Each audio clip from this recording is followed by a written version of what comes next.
I'm student nurse Bree. Today I'm going to discuss newborn abstinence scoring. Here I have a 4-pound, 8-ounce baby girl named Charity. Mom was a very heavy smoker and used Tylenol 3s and fentanyl occasionally during her pregnancy. Charity is at risk for neonatal abstinence syndrome, which is a withdrawal of the baby from substances the mom took during pregnancy. So here on the postpartum unit, the initial assessment after disclosure of mom's opioid use happens 2 hours after birth. Their assessments occur every 2 to 4 hours and continue for a minimum of 72 hours. The newborn should not be woken up to do the assessments / scoring. Cluster your care to assess between feeds if possible. So I'm going to discuss the scoring system. So the scoring system is based off of 3 different categories or systems. Number 1, we have the central nervous system, metabolic, vasomotor, and respiratory. And then finally, we have the gastrointestinal system. So each of these categories has a number of subcategories. I will be assessing Charity's central nervous system. So starting with her tone, I will just assess tone by extending and releasing her arms and legs. So I'll extend them and release and extend and release and do the same with the arms. Now, by assessing tone, I am assessing for her recoil. It is important to assess the infant when they are quiet, alert, awake, and moving, not when she is sleeping or crying. So I would give Charity a score of 2 if she had increased tone, any stiffness, or increased resistance to passive movements or straightening of her limbs. And also if she had no head leg when she was pulled to a sitting position. Next, I will just assess her whole entire body for any excoriation. This results from excessive movements such as tremors or rubbing. Now, diaper excoriation is not included in the scoring, but it is important to check for skin breakdown in that area and apply a barrier cream as needed.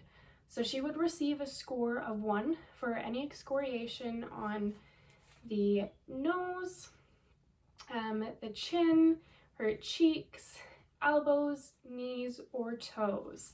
So doing a thorough assessment, skin assessment, looking for any excoriation. From there, I will assess for myoclonic jerks and any seizure activity. So Charity would receive a score of 3 for myoclonic jerks, involuntary muscle contractions, and a score of 5 would be assigned if she were having any generalized seizures. So I would give Charity a score of 5 if she were having a generalized seizure or arm or leg movements that don't stop by touching or flexing. Subtle seizures can include eye staring, abnormal eye movements, chewing, rowing motions, bicycling, arching, fist clenching, etc.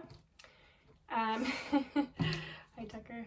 Next, I will assess for cry. So it can be unusually high-pitched. So a score of 2 means that the infant cries often and they are difficult to console, and a score of 3 means the infant is inconsolable even with a pacifier, swaddling, or rocking. Next, I will just assess for hours of sleep between feeding. So a score of 1, that means Charity would be sleeping between 2 and 3 hours. A score of 2, that means Charity is sleeping between 1 and 2 hours, and a score of 3 means Charity would be sleeping less than 1 hour. Next, I will assess for the Moro reflex. So I can do this by laying her supine and making a loud, abrupt noise, like clapping my hands, and she should bring out her arms like that. There are other ways to check it, where you can hold the infant supporting her head and neck and kind of dropping her down, and her arms will go up in like a startle sort of reflex motion. It's important to avoid checking this reflex when the baby is irritable or crying to ensure jitteriness is due to withdrawal, not agitation. A score of 2 is a hyperactive Moro reflex, meaning there is pronounced jitteriness of the hands during or at the end of a Moro reflex. Score of 3 is markedly hyperactive Moro reflex, so it means jitteriness and clonus of hands and or arms is present during the Moro reflex. So the last component of the CNS assessment is tremors. Baby can have disturbed or undisturbed tremors, so disturbed tremors occur with stimulation and undisturbed tremors occur in absence of stimulation. So each of these is a separate category that you're scoring.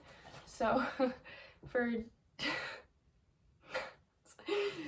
disturbed, score of 1 means there are mild tremors involving hands or feet only, and a score of 2 for disturbed means there's moderate to severe tremors involving the arms or legs with or without hands or feet.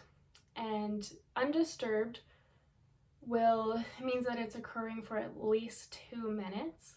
So a score of 3 is mild tremor, previously mentioned information, and a score of 4 for moderate to severe tremors, again with the above information for what's included in moderate to severe tremors. Okay, so our next component of our assessment is the metabolic, vasomotor, and respiratory components. So assess the infant for sweating. So a score of 1 is dampness on the forehead here, the upper lip or back of the neck, so making sure you're assessing those 3 areas for sweating.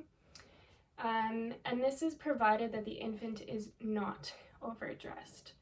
Next, we'll assess for yawning, so a score of 1 for yawning more than 3 times in a single scoring interval.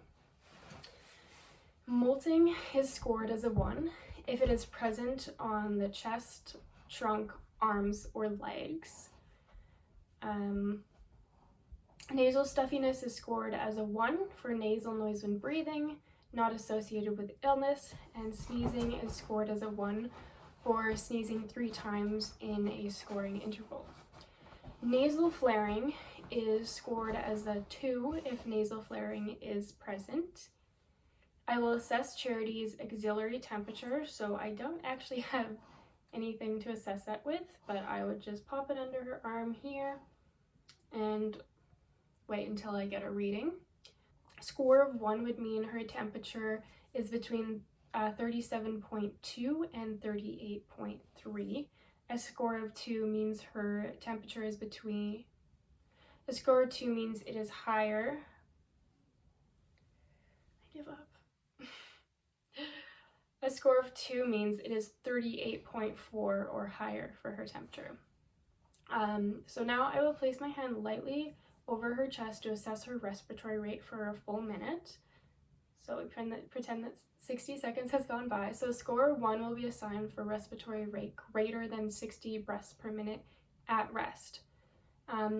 That's including the infant not being fussy or crying. A score of 2 will be assigned for respiratory rate greater than 60 breaths per minute with retractions, which can be seen below the rib space, intercostally, or above the clavicle area there. Lastly, we need to assess Charity's gastrointestinal system. So assessing for excessive sucking, a score of 1 is assigned if displayed increased rooting or increased attempts to suck her fists, thumbs, or pacifier. Assess overall feeding. A score of 2 is assigned for uncoordinated suck and swallow. Regurgitation and projectile vomiting is also assessed. So a score of 2 if regurgitation is not associated with burping and occurs 2 or more times during a feeding. Score of 3 if 1 or more projectile episodes occurs, whether during or immediately after feeding. To finish off the assessment, I will assess her stools. So loose stools would get a score of 2, meaning the stool has more liquid than a normal stool, and watery stools would get a score of 3. So next I will just discuss the care and the proper environment for a baby who has neonatal abstinence syndrome. So the best type of environment for a baby experiencing withdrawals is a quiet, minimally stimulating environment. So tips for this include minimizing harsh lighting, limiting visitors as required, provide the family a single room away from the unit activity when and if at all possible, providing care around the newborn's sleep patterns, and always avoid waking a sleeping baby. Note that skin to skin is not considered handling, so it is still okay for the mother to be doing that as well as the father. Soothing behaviors and positional support include skin to skin contact with family members, positioning to promote hand to mouth reflex. If not possible, pacifiers may be used. Gentle handling, touch, and newborn massage, warm baths while being gently swaddled in a light blanket, use a soft soothing voice, play soft music or hum to the newborn, gentle vertical rocking, and gently holding to prevent any startling. I just wanted to discuss the benefits of rooming in and skin to skin care. So there is actually decreased need for pharmacological management, less severe and shorter withdrawal symptoms, decreased NICU admissions, temperature stabilization, reduced crying, respiratory stability, increased milk production, etc. If breastfeeding isn't contraindicated, healthcare providers should encourage breastfeeding parents on either prescribed or proscribed opioids to breastfeed.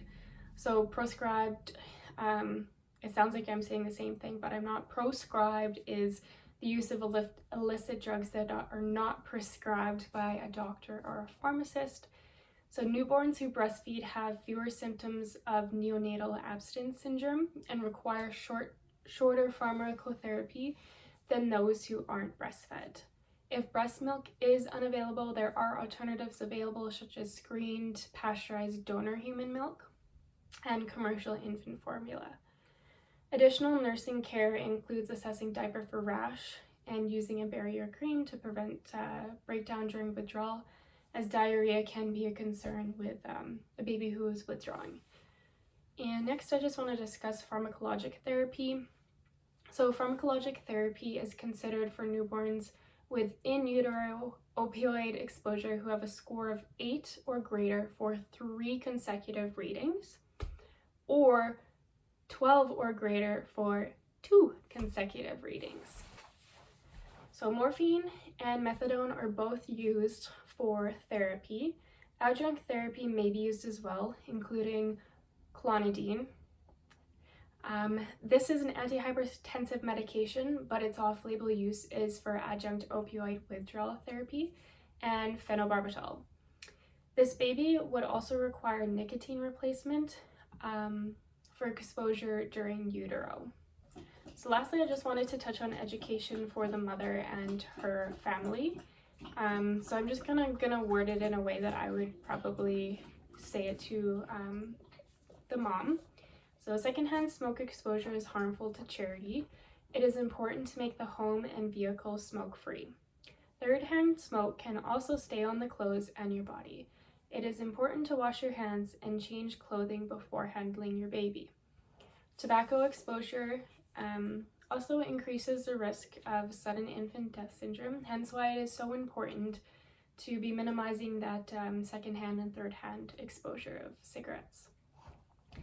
It is really important to remain tobacco and substance free for your own health and safety as well.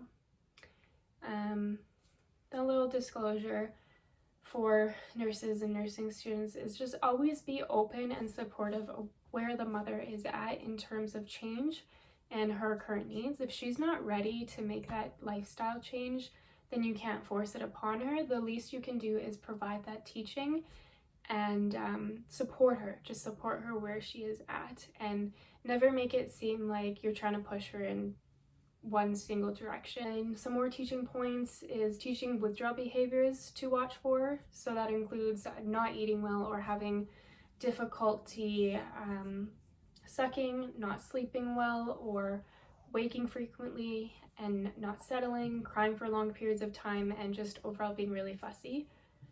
And then the last teaching point, if baby has troubles breathing, gasps for air, or turns blue, call 911 or go to the emergency department. Anyway, that's the gist of neonatal absence syndrome and the process for doing an assessment on a baby who is experiencing withdrawal symptoms. I will show you the Finnegan Neonatal Abstinence Scoring System here.